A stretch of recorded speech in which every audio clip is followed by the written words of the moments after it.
తెరిచిన దగ్గర నుంచి ఇప్పటి వరకు కూడా నా కోడలు ఎక్కడా అని నీ జపమే జపిస్తూ ఉంది. నా కోడల్ని ఎందుకు పంపించేశారో అని తను ఎంతో బాధపడుతుంది అని అంటూ ఉంటుంది ఇందిరాదేవి. ఈ టైంలో అత్తయ్య గారికి దగ్గరుండి సేవలు చెయ్యాలి, కానీ నాకు ఆ హక్కుని అర్హతని మీ మనవడు పోగొట్టేశారు అని అంటూ ఉంటుంది కావ్య. చూడమ్మా, పంతానికి పోయే సమయం ఇది కాదు, నువ్వు మాతో పాటు వచ్చేసేయ్ అని అంటూ ఉంటుంది ఇందిరాదేవి. అప్పుడు ఇక కావ్య అయితే వస్తాను, కానీ వచ్చిన తర్వాత అక్కడ నా స్థానం ఏంటో చెప్పండి అమ్మమ్మ. నిన్ను ఇష్టపడి పెళ్లి చేసుకోలేదు, మా అమ్మ గురించి నీతో కాపురం చేశాను, మా అమ్మ సంతోషం గురించి నీతో నేను ఉన్నాను అని అన్న నా భర్తకి తన మనసులో భార్యగా స్థానం లేనప్పుడు నేను అక్కడ ఉండి ప్రయోజనం ఏంటి? అక్కడ నా ఉనికి ఏముంటుంది? కోడలుగా మనవరాలుగా వస్తాను, కానీ ఆయన భార్యగా లేకపోతే ఇక నాకు ఇంట్లో విలువేముంటుంది? ఒక అతిథిలాగా సేవకురాలాగా ఉండాల్సిందే అని అంటూ ఉంటుంది కావ్య. తన మనసులో ఉన్న బాధని బయట పెడుతుంది. అది విని ఒక్కసారే ఇందిరాదేవి అయితే, అమ్మ కావ్య, నువ్వు మాట్లాడిన మాటలు విని అసలు నువ్వు ఇంట్లో నుంచి వచ్చేసేటప్పుడు నీ మనసు ఎంత ముక్కలైందో ఇప్పుడు అర్థమవుతుంది. వాడేదో కోపంలో అనేశాడు కదా, మేము బ్రతిమలాడి తీసుకువెళ్దామని అనుకున్నాను, కానీ ఒక ఆడదానిగా నీ మనసుని నేను అర్థం చేసుకోగలను. మీ అత్తయ్య గారు మేమే వస్తే నువ్వు రావని అర్థమైపోయింది. రావాల్సిన వాడే రావాలి, వస్తాడు, నీ భర్తే వచ్చి నిన్ను తీసుకువెళ్తాడు అని అంటూ ఉంటుంది ఇక ఇందిరాదేవి. ఇంకా ఇందిరాదేవి ఆ మాట అనగానే అప్పుడే ఇక కనకం కూడా ఇక ఆనందపడుతూ ఉంటుంది.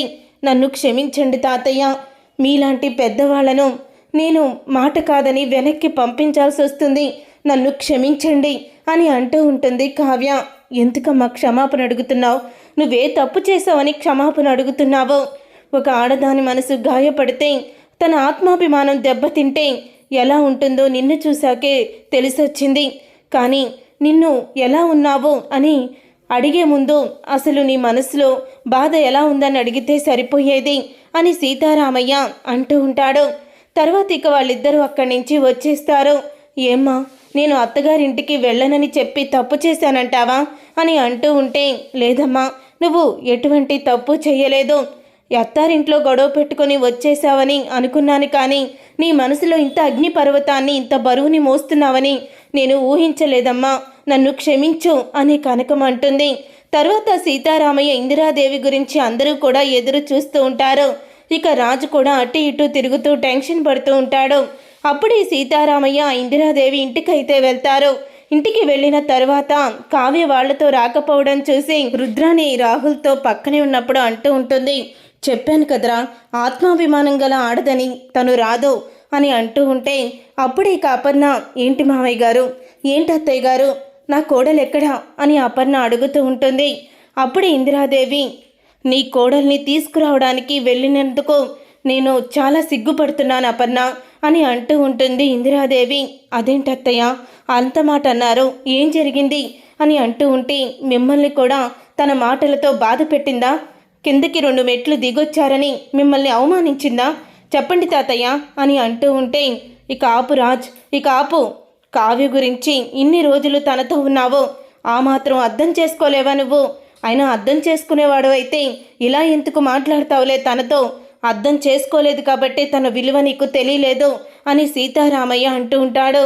చూడపన్న, తను ఇంట్లో తన భర్త అన్న మాటలకి తను గడప దాటి వెళ్ళిపోయింది కదా, ఏదో కోపంలో అన్నాడు, మళ్ళీ తను ఇంటికొచ్చేస్తుంది కదా అని మేము వెళ్ళాము, కానీ ఆత్మాభిమానం గల ఆడది, వస్తాను మీతో వస్తాను, ఆ ఇంట్లో నా స్థానం ఏంటి, భార్యగా నన్ను ఒప్పుకోను అని చెప్పారా ఆ మనిషి.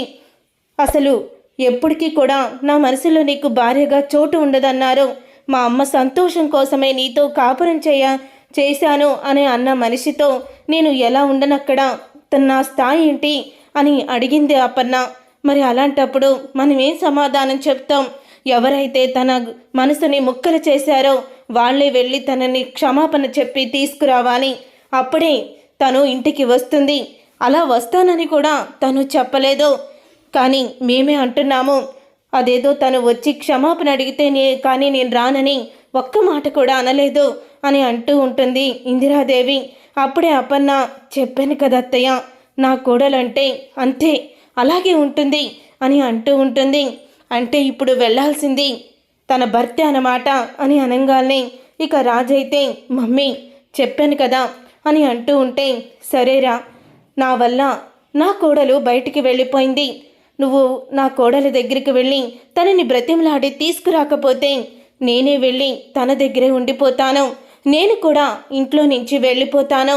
తప్పు చేసింది కదా, తను ఇంట్లో నుంచి వెళ్ళిపోయింది, ఆ తప్పు చేయడానికి కారణం నేను కదా, నేను కూడా ఇంట్లో నుంచి వెళ్ళిపోతాను అని అపర్ణ అయితే ఊహించని నిర్ణయం తీసుకుంటుంది.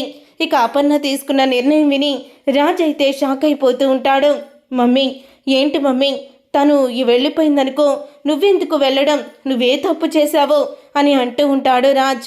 తను ఆఫీస్కి వెళ్ళడానికి కారణం నేనే కదా, అందుకే కారణమైన నేను కూడా ఇక్కడ ఉండను అని అంటూ ఉంటుంది అపర్ణ. అప్పుడే సుభాష్ అయితే, రే రాజ్, ఏంట్రా నీ పంతాలకు పోయి మళ్ళీ మీ మమ్మీని దూరం చేసుకుంటావా? ఏ మమ్మీనైతే కాపాడుకోవాలని మీ మమ్మీ ప్రాణాలు తీయడానికి నీ భార్య ప్రయత్నించిందని నిందలు వేశావో, మీ మమ్మీ నిన్ను వదిలి ఇల్లు వదిలి వెళ్ళిపోతానంటుంది. కనీసం నువ్వు దాని గురించైనా వెళ్ళి నా కోడల్ని తీసుకురా. నా కోడలు లేక ఇల్లు చీకటైపోయింది, తను వచ్చి మళ్ళీ ఇంట్లో వెలుగునివ్వాలి అని అంటూ ఉంటాడు సుభాష్ అయితే. అప్పుడే ఇక రాజు అయితే ఎప్పుడైతే అపర్ణ ఇంట్లో నుంచి వెళ్ళిపోతానంటుందో అప్పుడే ఇక రాజు నిర్ణయానికి వస్తాడో కావ్యని తీసుకురావాలని. సరే మమ్మీ, నీకోసం నేను వెళ్ళి ఆ కళావతిని క్షమాపణ చెప్పి తీసుకొస్తాను అని అంటూ ఉంటాడు. అది విని ఒక్కసారి ఇక షాక్ అయిపోతూ ఉంటుంది రుద్రాణి అయితే. మమ్మీ, ఇదేం ట్విస్ట్ మమ్మీ, మళ్ళీ రాజే వెళ్తానంటున్నాడేంటి అని అనగానే, అవునరా, ఇప్పుడు నాకు అదే అర్థం కావడం లేదు, మనం వేసుకున్న ప్లాన్ అంతా ఫెయిల్ అయిపోతుంది అనుకుంటా అని షాక్ అయిపోతూ ఉంటుంది ఇక రుద్రాణి అయితే. ఇక ఆ తర్వాత రుద్రాణి ఏం చెయ్యాలి? అదేంటి రాజ్, నీ మనసుని గాయపరిచినా తనని ఇంటికి ఎలా తీసుకొస్తావు? అపర్ణ వదిన్ని చంపాలనుకొని చూసినా దాన్ని ఎందుకు తీసుకొస్తావు అని అంటూ ఉంటుంది రుద్రాణి.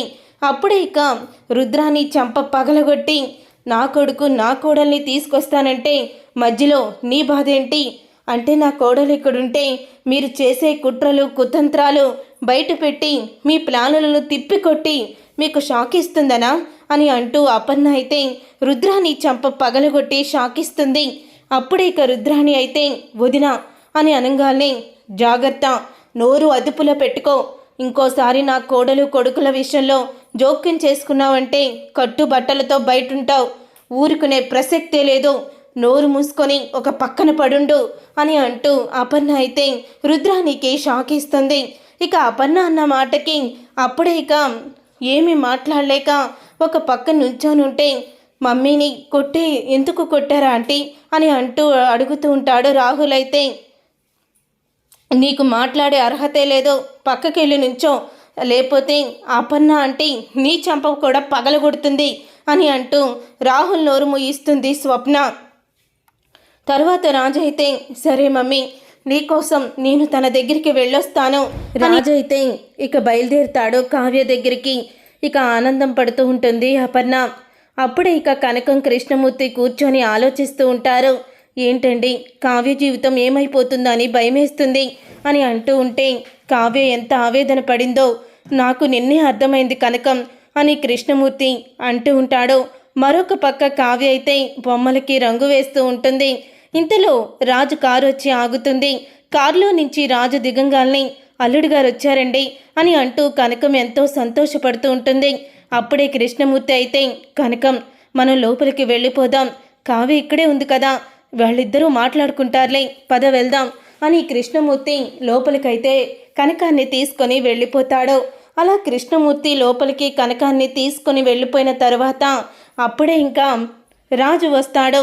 రాజు వచ్చిన సంగతికి కూడా తనకి తెలిసి తెలియనట్టే బొమ్మలకి రంగులు వేసుకుంటూ ఉంటుంది కావ్య. అప్పుడే రాజు అయితే, ఏంటి వచ్చింది కూడా నీకు తెలియడం లేదా, అసలు మనిషినే పట్టించుకోవడం లేదు అని అంటూ ఉంటే, ఎందుకు వచ్చారు, ఏం కావాలి మీకు అని అడుగుతూ ఉంటుంది కావ్య. అప్పుడే రాజు అయితే, మా ఇంట్లో చీకటి పడిపోయింది.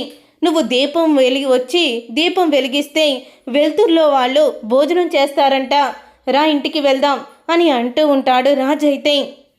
అప్పుడే ఏంటి, నేను వచ్చి దీపం వెలిగిస్తే ఆ వెలుగులో వాళ్ళు భోజనం చేయడానికి నేను ఇంటికి రావాలా? ఎలాగ రావాలి? ఏ స్థానంలో రావాలి? మనవరాలుగానా, కోడలుగానా? అయినా మీ భార్యగా రావడానికి నాకు హక్కు లేదన్నారు కదా, అర్హత లేదన్నారు. మరి ఎందుకు వచ్చారు? నేను ఎలా రాను? ఇప్పుడు భార్యగా మీరు ఒప్పుకొని నన్ను ప్రేమగానే ఇంటికి తీసుకువెళ్దామని వచ్చారా అని అడుగుతూ ఉంటే, లేదు, మా మమ్మీ నీ కోసం తప్పిస్తుంది, తన కోసమే నేను తీసుకువెళ్తున్నాను అని రాజు ఖచ్చితంగా చెప్పేస్తాడు. చాలా బాగా చెప్పారు. ఏంటి, మీ మమ్మీ కోసం కాపురం చేస్తారు, మీ అమ్మగారి కోసం నన్ను ఇంటికి తీసుకువెళ్తారు అంటే నన్ను మీ మనిషిగా అయితే గుర్తించరు, నేనైతే రాను అని అంటూ ఉంటే, నువ్వు నా విలువ తెలుసుకోవడం లేదో, ఏదో ఒకరోజు నీకు నా విలువ తెలుస్తుంది, అయినా ఏం చూసుకుని నీకు ఇంత పొగరు అని అడుగుతూ ఉంటాడు రాజైతే. అప్పుడే సరిగ్గా అక్కడికి సత్యం అయితే వస్తాడు. కావ్య డిజైన్స్ గీస్తానని వెళ్ళిన సత్యం అక్కడికి వస్తాడు. ఇక అక్కడికి వచ్చి, అమ్మ కావ్య, నువ్వు నిన్న వచ్చి డిజైన్స్ గీస్తానని చెప్పావు కదమ్మా, నాకు ఒక కంపెనీ నుంచి ఫోన్ వచ్చింది, మంచి జ్యువెలరీ డిజైన్స్ కావాలని, వాళ్ళకి గీసిస్తావా అని అడుగుతూ ఉంటాడు. కానీ అతనికి అక్కడ ఉన్నది స్వరాజ్ కంపెనీ ఎండి చైర్మన్ అయిన రాజ్ అని అతనికి తెలీదు. అప్పుడే కావ్య ఒక్కసారి సత్యాన్ని చూసి షాక్ అయిపోతూ ఉంటుంది. అప్పుడే ఇక సత్యంతో, హే, ఏంటి నువ్వు చెప్పేది? తనేంటి డిజైన్స్ గీయడం ఏంటి అని అడుగుతూ ఉంటాడు రాజ్. అప్పుడే ఇక రాజు సత్యాన్ని అలా నిలదీయడంతో, మీరెవరు సార్? తను నాకు డిజైన్స్ గీసిస్తానంది, మీరెవరు నన్ను అలా దబాయించి అడుగుతున్నారు అని సత్యం అంటూ ఉంటాడు. నేను స్వరాజ్ కంపెనీ చైర్మన్ని అని అనగానే ఒక్కసారే షాక్ అయిపోతాడు సత్యం. ఏంటమ్మా కావ్య, నువ్వేమో అబ్బే ఇంకా నాకు ఇదే పరిస్థితి ఉంది, డిజైన్స్ గీసిస్తానని మళ్ళీ ఇప్పుడు అత్తగారింటికి వెళ్ళిపోతున్నావా అని అడుగుతూ ఉంటే, అప్పుడే ఇక రాజ్ అయితే, ఏ కంపెనీకి తను డిజైన్స్ గీయాలి, అయినా ఇప్పటి వరకు తను ఏ కంపెనీకి డిజైన్స్ గీసిందని అంతలా మీరు ప్రాధాయపడుతున్నారు అని అడుగుతూ ఉంటే, సారీ సార్, మీరు ఇప్పుడు అడుగుతున్నారు కాబట్టి చెప్పాల్సి వస్తుంది. మీ కంపెనీ పైకి రావడానికి మీకు 2 సంవత్సరాల క్రితం ఒక కంపెనీ డిజైన్ నచ్చి 100 కోట్ల ప్రాజెక్ట్ ఇచ్చింది, అది కూడా మీరు ఎండి అయిన తర్వాత, మీకు గుర్తుందా సార్ అని అంటూ ఉంటే, అవును, అప్పుడు మా అత్తయ్య కూతురు రేఖ ఆ డిజైన్స్ గీసింది అని అంటూ ఉంటే, సారీ సార్, మీ అత్తయ్య కూతురు గీసిన డిజైన్స్ కాదవి, మా కావ్య గీసిన డిజైన్సే అని అంటూ షాక్ ఇస్తాడు సత్యమైతే. ఆ మాట విని ఒక్కసారి రాజు షాక్ అయిపోతూ ఉంటాడు. అవును సార్, మీ అత్తయ్య కూతురు రేఖ ఎప్పుడూ కూడా తను డిజైన్స్ గీయలేదు, కేవలం నేనే తనకి డిజైన్స్ అమ్మేవాణ్ణి, డిజైన్కి వచ్చి నాకు 10,000 ఇచ్చేది, క్షమించమ్మా కావ్య, నీకు తక్కువ ఇచ్చేవాణ్ణి అని, కానీ ఇప్పుడు మీ ఆయనకి విషయాలన్నీ తెలియాలని నిజాన్ని బయట పెడుతున్నాను అని అంటూ ఉంటాడు సత్యం. ఆ మాట విని రాజ్ అయితే షాక్ అయిపోతూ ఉంటాడు. అప్పుడు ఇక కావ్య అయితే, విన్నారు కదా, మీ అత్తయ్య వాళ్ళు ఎలాంటి వాళ్ళు, మీ అత్తయ్య పిల్లలు ఎలాంటి వాళ్ళు ఇప్పటికైనా తెలుసుకోండి అని కావ్య అయితే అంటుంది. రాజ్ ఇక ఒంటరిగానే ఇంటికి వెళ్తాడు. వెళ్ళిన తర్వాత అప్పుడే ఇక రాజు మౌనంగా ఇంటికి రావడం చూసి, నాకు తెలుసు రాజ్, నువ్వు వెళ్ళినా నా కోడలు రాదు, ఎందుకంటే అక్కడికి వెళ్ళి మా అమ్మకి ఇష్టమైంది కాబట్టి నిన్నింటికి తీసుకువెళ్తున్నాను, భార్యగా కాదని చెప్పుంటావే అని అపర్ణ అంటూ ఉంటుంది.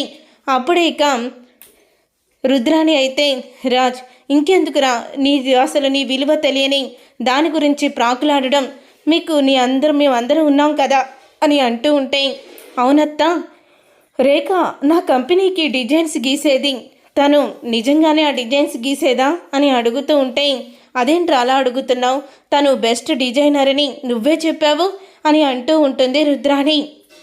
కాదు, నీ కొడుకు మోసం చేసినట్టే నీ కూతురు కూడా నన్ను మోసం చేసింది. ఈరోజు నా కంపెనీ ఈ స్థాయిలో ఉండడానికి కారణం నా భార్య కావ్య గీసిన డిజైన్సే అని రాజ్ అంటాడు. కానీ ఇప్పుడు తన ముందు నేను తల దించుకునే పరిస్థితిలోకి వచ్చాను. అందుకని తన ముందు తలదించుకొని మాట్లాడలేని అనర్హుడిగా ఇంటికి వచ్చేశాను. తనతో మాట్లాడి తన ముఖం వైపు చూసి క్షమాపణ చెప్పే స్థాయి నుంచి నేను దిగజారిపోయాను. ఈరోజు కంపెనీ ఇంత పెద్ద సక్సెస్ సాధించడానికి కారణం నా భార్యే అని రాజైతే అందరికీ చెప్పి షాకిస్తాడు. చూసారుగా ఫ్రెండ్స్, రాబోయే కథలో ఖచ్చితంగా ఇలాగే జరగబోతుంది. మరి ఇలాగే జరగాలని మీరైతే కోరుకుంటున్నారా? అయితే వీడియోని తప్పకుండా లైక్ చేసి ఛానల్ని సబ్స్క్రైబ్ చేసుకొని పక్కనే ఉన్న గంట సింబల్పై ఆల్ అని క్లిక్ చేయండి. అప్పుడే మేము పెట్టే ప్రతి వీడియో మిస్ కాకుండా చూసేవచ్చు.